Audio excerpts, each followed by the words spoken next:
Hey team, welcome back to my podcast. Today I'm growing. I'm so excited to have you here. Today, finally, I'm back here in my apartment in Berlin. I love to record here because it's so easy. I have everything here. I have my microphone stand here. I have my setup here, and I haven't had that in the last couple of weeks. As you know, I was traveling. I spent 4 weeks in New York. No, that's not true. I spent 4 weeks in LA and then 2 weeks in New York. And I had the most amazing time. I had so much fun, but it was also a little bit stressful. And I think this is the perfect intro for this podcast episode because, it was stressful as well. It was a lot of stress for my body, it was a lot of stress for my mind. Traveling always is a little bit stressful in a positive, but also a little bit in a negative way. But that's why I want to share this with you at the beginning of this podcast episode, team. Today, we're talking about stress. We're talking about stressful situations. And I'm 100% sure you can relate, not just when you are traveling, but in everyday life. There are so many stressful situations and so many stressful moments that we have every single day, every single week, every single month, and every single year. So many different stressful moments, stressful situations. And I want to talk about those today. I want to normalize them because one thing for sure, and I will say this over and over again in this podcast episode here, stress is here. Like, we can't avoid it. There is no chance you can avoid stress, and everyone who is telling you how to avoid stress, like, they are not right because you can't avoid it. I think every one of us reacts to stress a little bit different. For some of us, it might be a big thing, even the tiniest, littlest, I don't know if that is a word, but the tiniest thing freaks us out. But then there are others, and they respond so different to stressful situations. So every one of us reacts different to stress. But one thing for sure, we all are affected by stress and we can't avoid it. So what I want to figure out with you today here in this episode, team, is how can we handle stress better? How can we deal with stress better? I want to share things that I do, and I want to share my ways with you. I have 7 ways or 7 tips that I want to share with you at the end of this episode. 7 ways how to deal with stress a little bit better, or 7 ways to manage stress more effectively. Before we're going to dive into my tips and before I'm going to share my ways with you, I quickly want to talk a little bit about stress and what happens when you experience stress. I think it's different for everyone, but I want to share what I experience when I'm stressed. Maybe you can relate. So first of all, what stresses me? What freaks me out? I'm thinking back of the last couple of weeks. Yes, there was traveling, but when I think more of my everyday life, I'm self-employed, I'm my own boss, I love to work and I work a lot, but I think when it comes to my life and work is like such a big part of my life. And when it comes to work and my business, there are so many things that do stress me a lot. For example, deadlines. For example, endless to-do lists. For example, right now I sit here in front of my journal and planner, and there are so many to-dos on it. Honestly, I love to write everything down. As you know, I'm a writer. I love to write. I love to plan, and I love to write down to-do lists. Sometimes I'm really good with being realistic, but sometimes I'm not really good and I'm not really realistic. For example, today, that's why there's an endless to-do list. But there are deadlines, there are all these to-dos and tasks, and there is a team waiting, a team behind the scenes who is helping me with editing and organizing things or helping me with finances. There is a team behind me waiting every single day for answers and decisions. And especially when I don't feel confident, for example, to make a decision, when I feel like, I don't know, I don't have the decision yet, I don't know how I want to decide, then I stress myself out. Like, I stress a lot about it. When I started my business, when I started YouTube, and I think in general, when you start something new, it's so out of your comfort zone and so many little things are new to you and you have to figure out how it all works. So at the beginning, let me tell you, team, when I started it all, it was so stressful. Now it's definitely better because when you step out of your comfort zone, not just in business or not just with all your to-dos and tasks, but when you step out of your comfort zone and you have to do something that feels really uncomfortable, then you do it. And it might be a really, really weird feeling and not a really comfortable feeling. But once you're done with it, you grow from it. And then the next time it's so much easier. And then the next time it's easier again. So every single time when you do something challenging, it helps you grow and it helps you become stronger. And that's why I think after, I don't know when I started my business, 3 years ago, 4 years ago.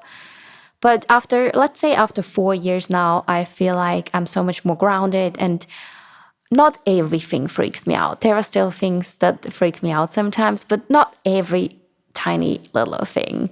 But yeah, when it comes to business, I think this is the most stressful thing for me at the moment or in the last couple of years. But there's also so many other things when it comes to stress, like, for example, relationships. Like, if you are in a fight with someone, like if you fight with your parents or with friends, it's also a stressful situation. It's also out of comfort zone. It's nothing comfortable, right? So when you, yeah, have a hard conversation with someone and then you start to fight with someone, that's also super, super stressful. What else can be really stressful?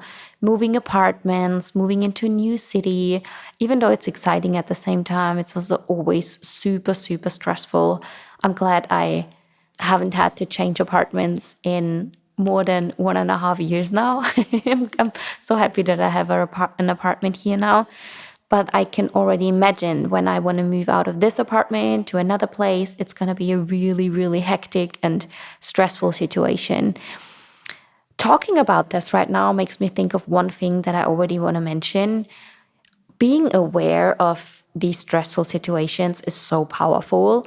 For example, if I want to move out in 1 month, if I want to move to a new city and I'm already aware of it, I'm already like, okay, this is going to be really challenging and a really stressful time, then this does something with me. Like, I set different kind of expectations. For example, then I already know, okay, I might have to tell all my friends and my family that I don't have that much time for them during this movement period. But being aware of stressful situations, I think, is something that we all should work on. And we should not be too hard on ourselves. And we should not try to keep up everything we do and then put extra stress on ourselves. I hope this makes sense somehow. But as an example, this moving situation, if you are training for a half marathon and you have your healthy eating routine and you run every single day, you have your routines and you have your habits, but then there's like this external factor, like the moving out into a new place, then you have to be a little bit, you have to be nice to yourself and you have to be like, okay, can't stick to all my routines the way I always did, because now there's just so much and every single day has just 24 hours team. Like, be aware of that, okay? And please be a little bit more gentle to yourself, a little bit more kind to yourself. That's the right word. Now, every one of us reacts different to stressful situations, reacts different to any kind of stress. And to me, let me think about when I feel stressed. How do I feel? First of all, I feel tired. I feel really exhausted. At the same time, I'm kind of hyperactive. I'm kind of like running from one corner of the room to the other corner of the room. So I'm kind of like nervous and like moving my fingers and my toes and I can't sit still. But at the same time, I'm really tired and exhausted. I get really tight muscles. So my neck starts to get really, really tight. I would say it gets so tight that it also turns into my head and then I have headache. So it's all like tight and my muscles are so, I don't know how to describe it, but then I also have headache. I can't sit still.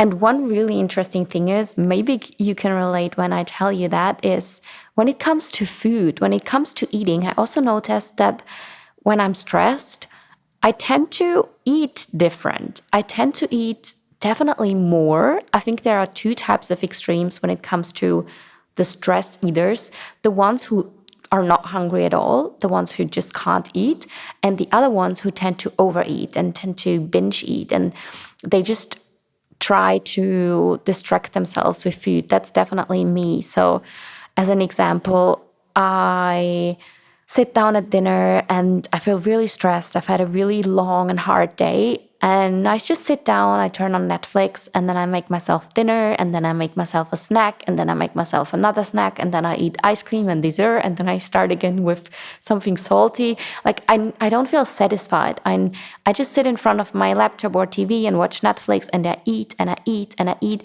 And this happens sometimes when I feel really, really stressed.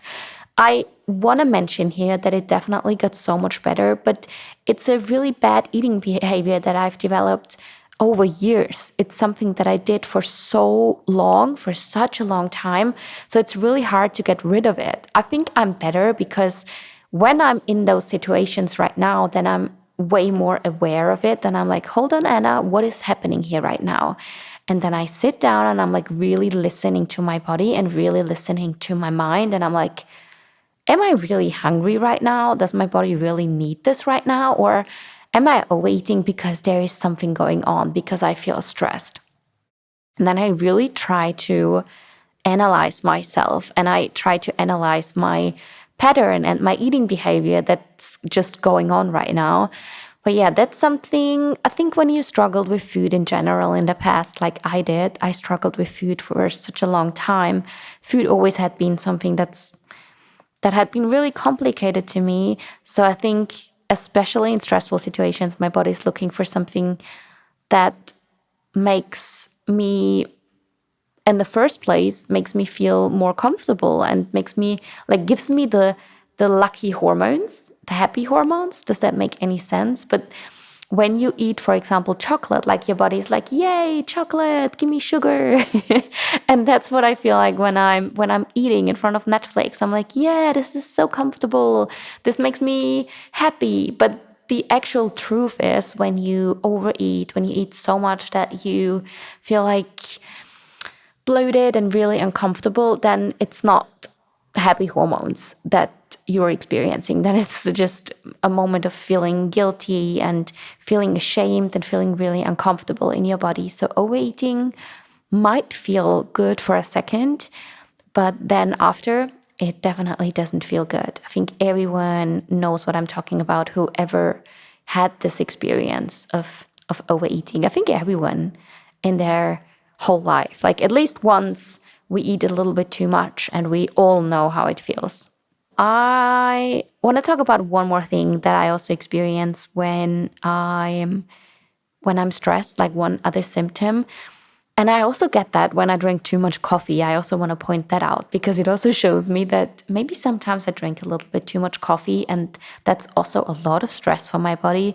But I get like this really high heart rate.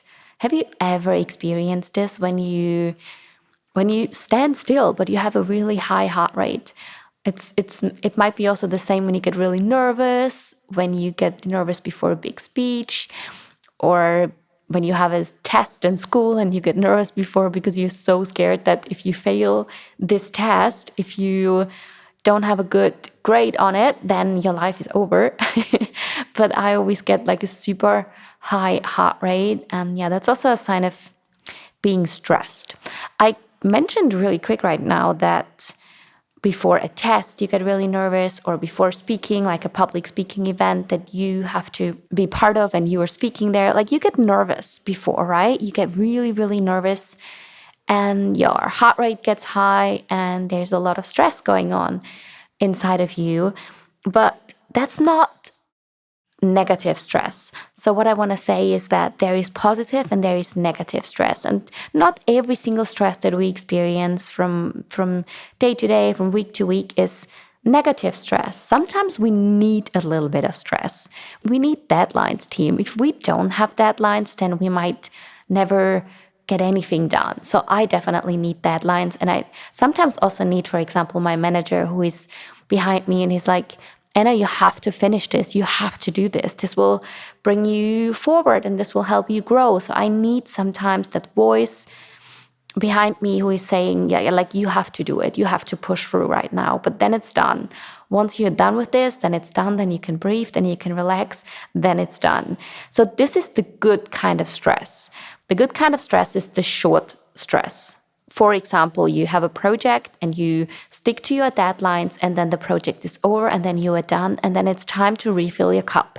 That's the good kind of stress. But if you have this type of stress without any kind of breaks, without any kind of moments to relax, to breathe, to just take a step back, then it turns into the negative stress, into the chronic stress.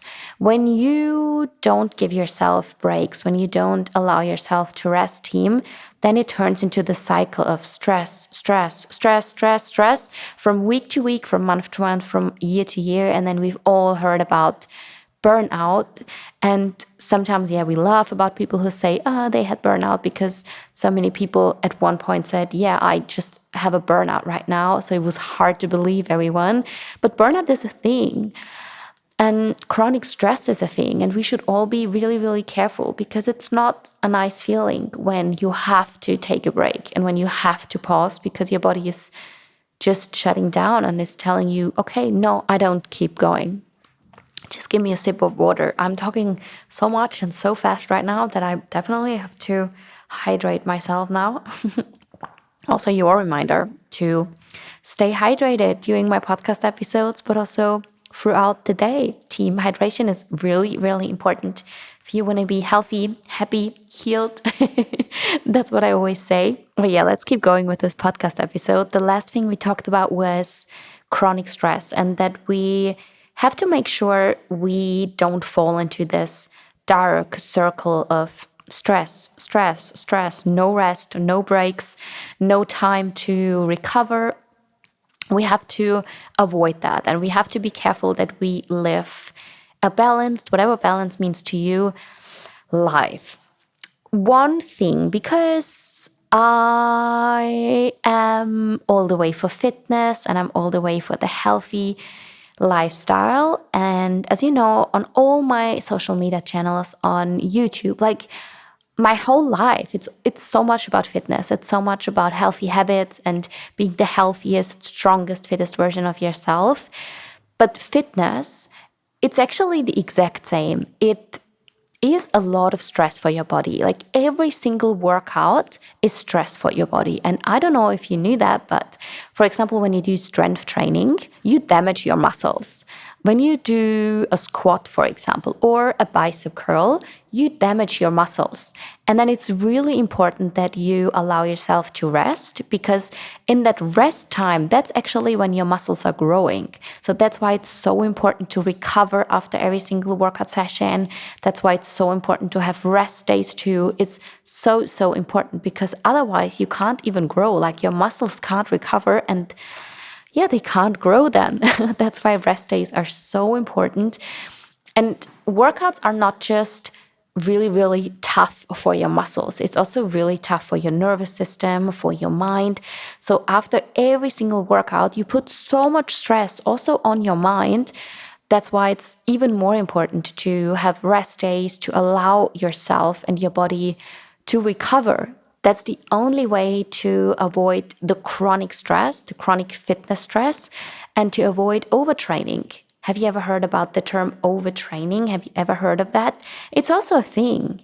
And I got a lot of DMs. Maybe you also had been one of the people texting me about overtraining, that you feel exhausted, that you feel tired, but you also feel guilty just taking a day off, and you don't really allow yourself to rest, because maybe also because you compare yourself to others. You see everyone on social media and they all are active and they all show their hard workouts, and it looks like they train 7 days a week. But let me tell you, the ones who really stick to a proper training plan, a proper workout program, they don't train 7 days a week. They have a really good training split, and they also allow themselves to train. But that's sometimes not what we see on social media. We are also not every single second on social media. So imagine there is this person on social media who is sharing their workout routine, And from Monday to Friday, you go on the profile of this person, and this person shared their workout every single day. But then you didn't check the stories of this person on Saturday and Sunday, and they had an amazing time off. All I want to say with this is that you don't see everything on social media. You don't see every single moment. Maybe because they're not posting every single thing, but also maybe you missed 1 or 2 days. Like you don't know, so you never see the full picture. That's why I don't want you to compare yourself to anyone else, not when it comes to your fitness routine, also not when it comes to your work and hustle routine. You can't compare your life to anyone else, especially not on social media. It doesn't make any sense because you don't see everything. That's really important to mention here. And of course, it's also really stressful if you compare yourself to anyone else on social media, or if you compare yourself to, in general in life, like to anyone. It doesn't make sense. So please, your monthly reminder, don't compare yourself. Team, I just mentioned a few symptoms that I experience when I feel really stressed. Of course, there are so many other things. Maybe you experience those when you're stressed. Maybe you get really frustrated and you get really moody. I mean, I also can relate to that, to be honest, because I also get really moody, especially to other people. And I'm also a little bit sorry right now to all my friends and to my mom, to the people I work with, because when in the past, when I had some really stressful situations, I either ignored them or I was really mad. Like I said things that I didn't want to say, to be honest. I was frustrated and I let that frustration out to the people that I actually love, and they just wanted to help me and they just wanted to support me. But I was so stressed that I said some things that I wish I wouldn't have said. Maybe you have experienced that too in the past, or you still do. That's a sign of stress too. Also, just a negative mindset in general, the negative words you say to others, but also the negative things you say to yourself. When you always feel like everyone is against you, when you feel like you are not enough, nothing is enough. Yeah, this negative mindset. I also sometimes struggle with it when I'm stressed. And then I always feel like everyone is just against me. And I'm on my own. I start to feel really lonely and I start to feel really upset. And I feel like then my friends are against me. Everyone is against me. That's how I feel when I'm stressed. It's a really dark place. It's a really negative place. Oh, and then the few last things that I want to talk about. One thing, because it's such a present topic here on this podcast, when you get really, really stressed, and that's especially for all my girls and all my women here, there is a really high chance that you mess up your hormones. If you put constantly like stress on your body, if you have this chronic stress, it messes up your hormones and it can lead to period loss. So it could be that you lose your period.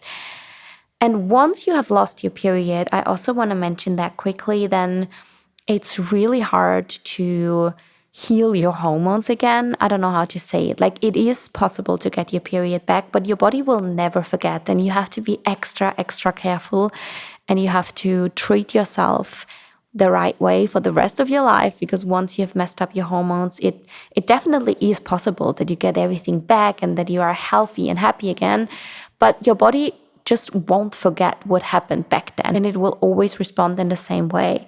So everything that I actually want to say is that once you have lost your period, it's possible to get it back, but then in future you just have to be a bit careful, because you might lose it again if you're not careful, and if you keep stressing and if you keep putting a lot of stress on your body.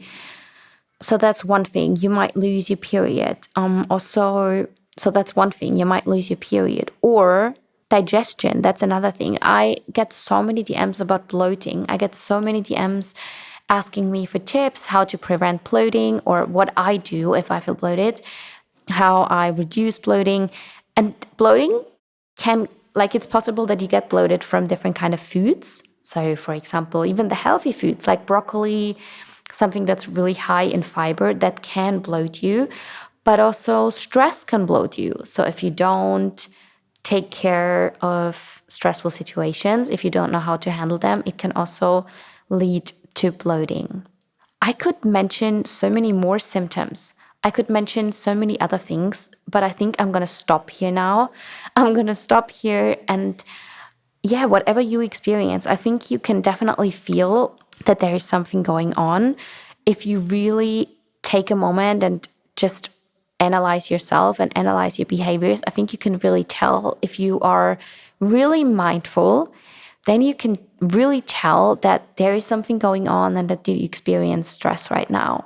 Maybe next time when you have a feeling that there might be something wrong, there's something going on right now, just sit down for a second, just breathe and just be aware of it and just experience that feeling. We said at the beginning of this podcast episode, you can't avoid it. You can't avoid this feeling of being really, really stressed, but you can be aware of it and you can accept it. And you can be like, okay, I'm stressed right now. It's all good. It's all okay. What can I do now? Like, how can I handle these stressful situations? And that's what we're gonna tap into now. My 7 ways team, 7 ways to manage stress effectively, to deal better with stress. And the first way that I want to share with you is something I talk so much about. It's writing. I love to write. Here on this table that I sit right now, there are so many books, colorful books, journals, planners, so many books just with lines, maybe with nothing, because I love to write. I really love to write. And what I mean by that is I'm not writing books or I'm not writing, I don't know, essays. I'm just writing. I'm writing down whatever's on my mind. It really helps me to structure my days. For example, planning, like I plan my days. I plan what I want to accomplish. I write down my to-do lists. And when I say to-do lists, I want to give you a quick tip here because it's really important, at least for me, that you have to-do lists for your business, like for your work. That's the to-do lists you might think of, but you also have to have a space for your personal to-dos. For example, your workout, for example, time with friends, self-care time. Maybe you want to go to get your nails done. You want to go and get a massage. Like it's really important that you have 2 to-do list areas, the business and work to-dos and the personal to-dos. But that's what I write down. I also like to journal sometimes, but journaling can mean so many different things. To me, it's not sitting down and then have an empty space. Sometimes it's like a question that I have in my head or a question out of my journal. For example, what are you grateful for? That's the easiest example. And then I just write down, okay, I'm grateful for this and I'm grateful for that. Or other question could be, what is something you always wanted to be when you were a child? And then I think back and I'm like, yeah, that's something like Anna as a child would have loved to do and would have loved to be. So that's also part of writing. And sometimes when I feel overwhelmed, for example, if there is the most stressful situation, then I also love to just open my book and I start to write down everything. Also, when I feel so overwhelmed, when I have so many things in my head, have you ever experienced that when you have so much stuff in your head and you feel like it's exploding because your parents want this from you and your team colleagues want this from you, but also your friends want to have this from you. And it's just so overwhelming and it's so much information. Then it's such a relief to just sit down for 10 minutes. And you have those 10 minutes. You definitely have those 10 minutes. Just sit down and write all the information in your head down. It's such a relief. And then the best thing is to figure out what is important right now. What can you delete out of this list? Like what can you cross out? And what is important? Then you make a circle around it and you're like, okay, this is important to me now. My parents need this right now. Nothing else is as important as this. And then you focus on this one thing. But writing down things like that really helps to clear your mind, sort all your thoughts and feelings and emotions. I highly recommend you start doing that if you have never tried it before. My second way for you on how to handle stress a little bit better in the future is an emergency way. This is for the times when you experience a really high heart rate and you feel like really like, oh my God, your body is exploding in a second. So that's my emergency way. And it's something so stereotypical. I'm sure you've heard about it or you have seen any kind of tips like this, but people say when you feel this feeling and when you experience this really crazy emergency stressful situations, then you should just sit down and breathe. And I have tried that in the past, and first it didn't work. So I want to make one thing clear here. Like, it didn't work for me in the past. I tried to breathe and I tried to stay calm, but it was really, really challenging and really, really hard. So meditation or just breathing in for 10 seconds and breathing out for 10, 15, 20 seconds, it had been so hard for me at the beginning. But everything in life, let me tell you, is about practice. Everything in life is about doing something over and over and over again and being consistent with it. And I stayed consistent with it. Like, I started to breathe whenever I felt that feeling, whenever I had this really high heart rate. And now it works. Like, so it doesn't work every single time, but let's say 90% of the times it works. And I can go from like a heart rate that feels like 200, I can go down to 100, 80, like whatever is healthy and whatever makes me feel the healthiest and happiest. But breathing had been a really effective technique for me. There are different kind of breathing techniques that you can apply in stressful situations. If you have no idea how to start or where to start, I highly recommend to check out a YouTube video. You can type in breathing technique to relax the nervous system, to relax. You can also check out apps like Headspace. I feel like Headspace is a really good app that helped me in the past. Check it out and also let me know how it works for you. I hope it works for you. You should definitely give it a try. My tip number 3 for you when it comes to how to deal better with stressful situations is movement. Of course, we have to talk about it. Of course, we have to talk about moving your body.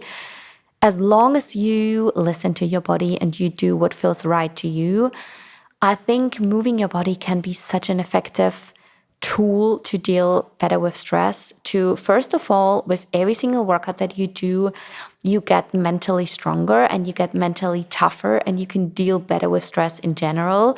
But also when you already experience a really stressful day, then also moving your body, like press the pause button, just make a break and just go out for a walk. It's so effective and it's such a relief. It's so good for your body, but also so good for your mind. I love when I have a really busy day, I love to just block 10 minutes, 15 minutes, put on my headphones.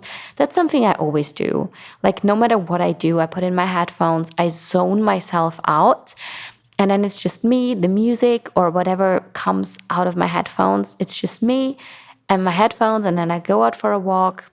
And it's such a relief. And I love it. I love it on stressful days. I love it all the time. I love moving my body, and it can be such a great and effective tool to deal better on a stressful day. And when I say moving your body, team, like I also mentioned, you can go out just for like a 10-minute walk. That is enough. I know life is busy sometimes and you don't have the time to do a crazy workout every single time to clear your mind, but don't be so hard on yourself. Like, you do what works for you. And if today just a 10-minute walk works for you, then that's fine.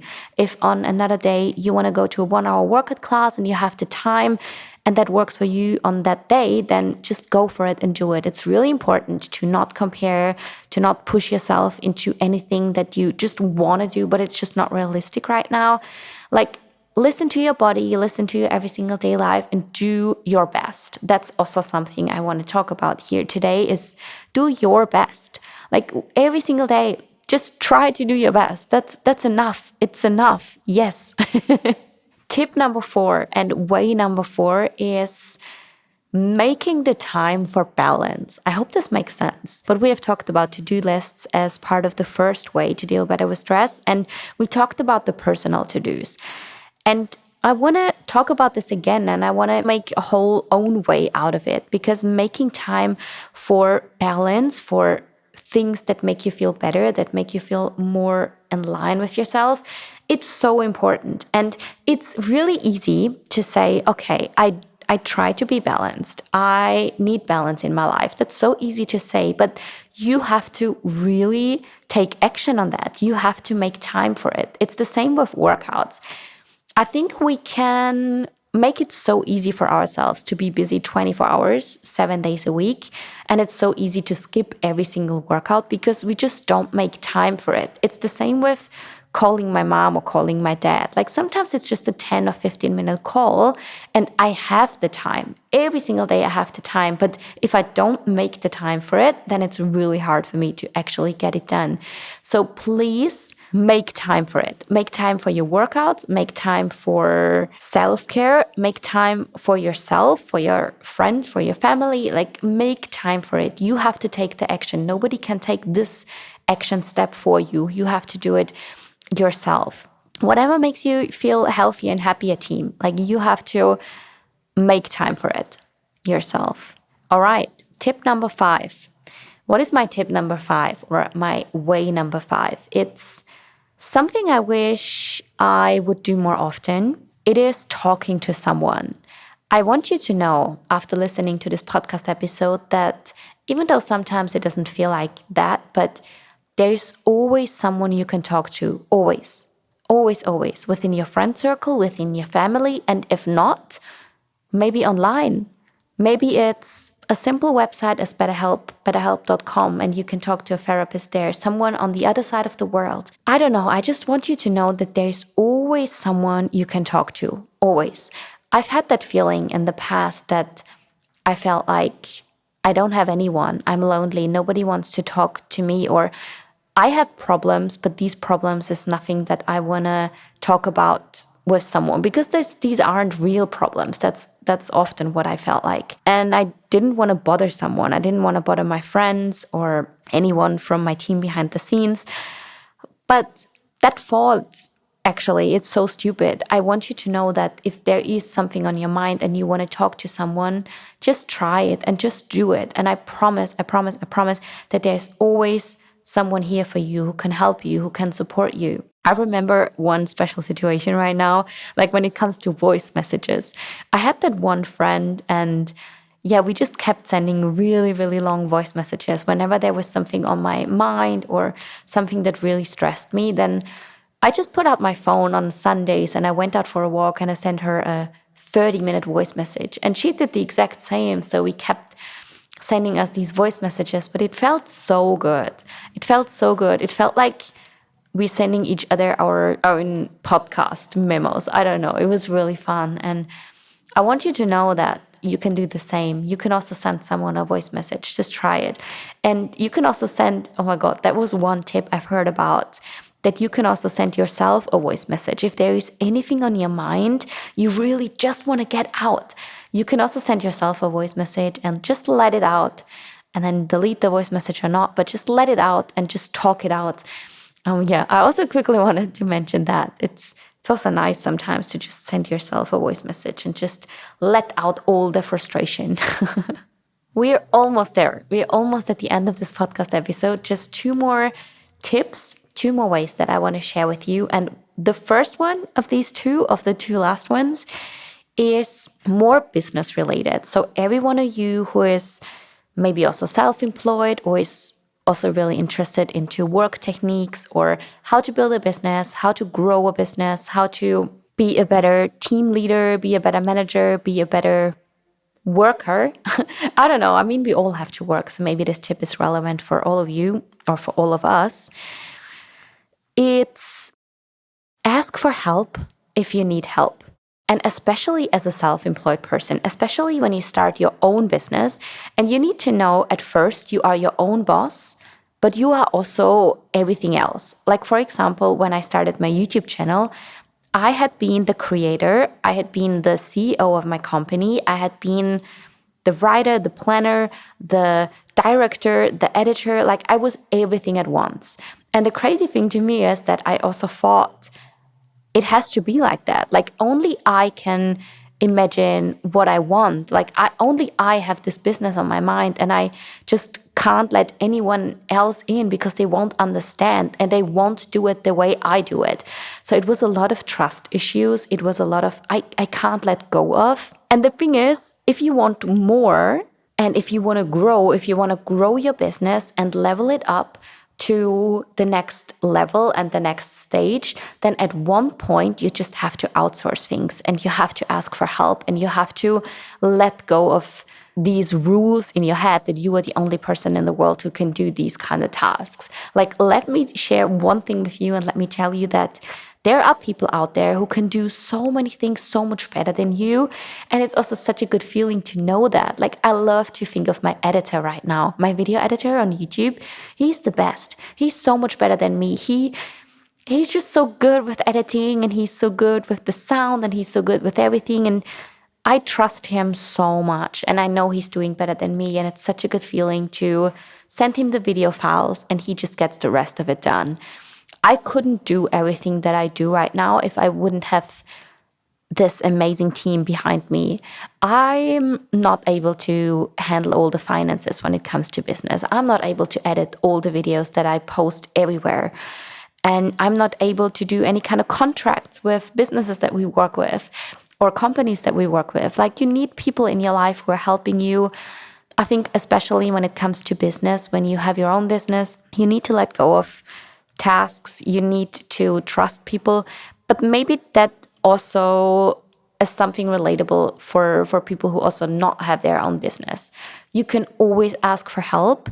You can always trust other people that they can help you and that they can do better than you.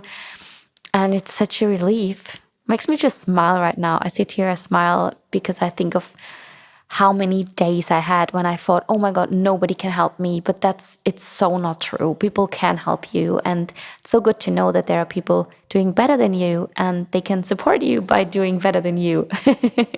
Also, one thing, it's also so much more fun to just work with people and to have a team around you and to be not alone.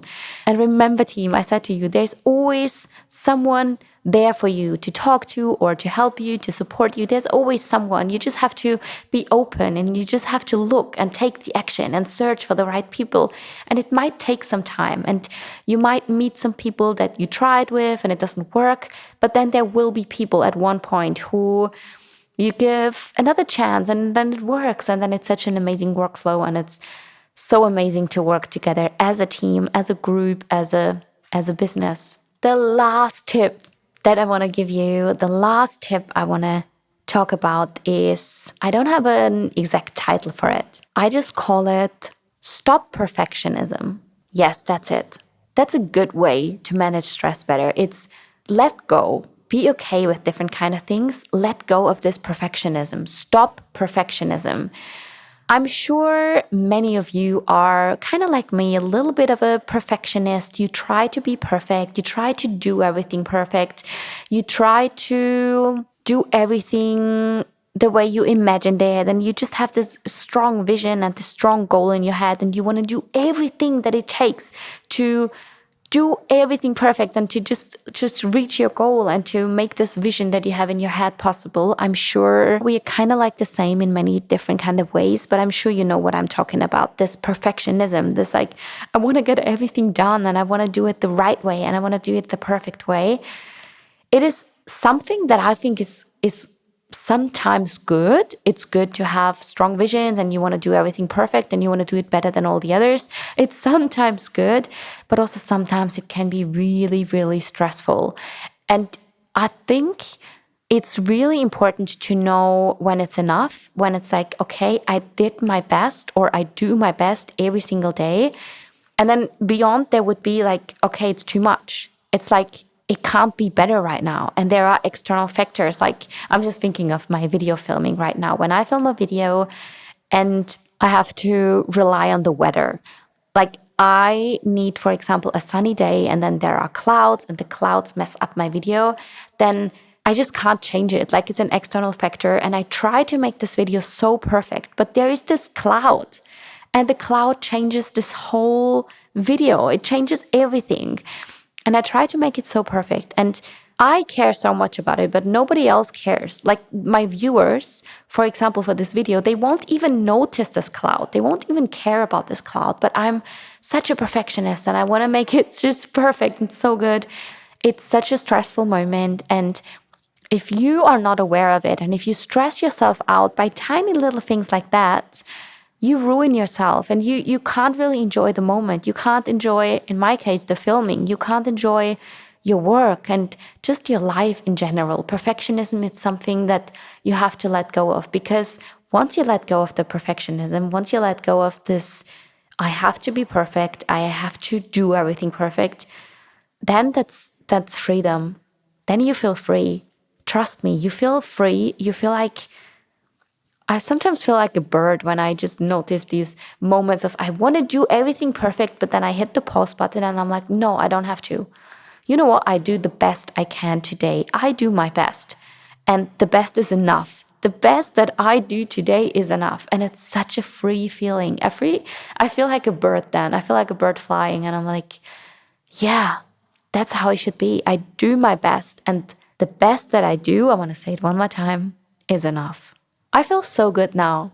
I feel so good talking about these ways. And I also need those ways and those tips and those reminders sometimes, because of course I share it as if I would do it all the time and every single time. But no, I think life is a lot of ups and a lot of downs. And sometimes it's easier to deal with stress and sometimes it's harder.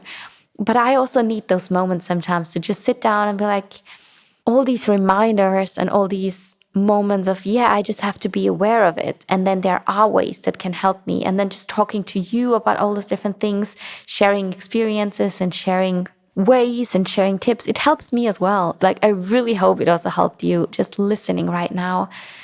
I hope you got inspired and I hope you got motivated to also think of behaviors that you do every single day and that you want to get rid of or you want to change. I hope you got some motivation out of it. Thank you so much for listening. I really appreciate that, especially if you still with me, especially if you're still listening after this long episode. I really enjoyed it.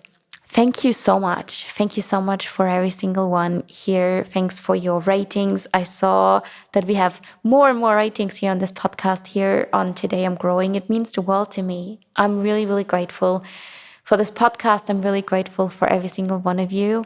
So just thank you. Thank you. I come to the point now. Thank you, team. Thank you so much for listening. And we chat soon again. Let's chat soon. If you have any kind of feedback, let me know on Instagram. As always, you can text me, send me a DM, and then see you or hear you next time. Okay, I stop now. Bye, team. Thank you so much for being here. Bye.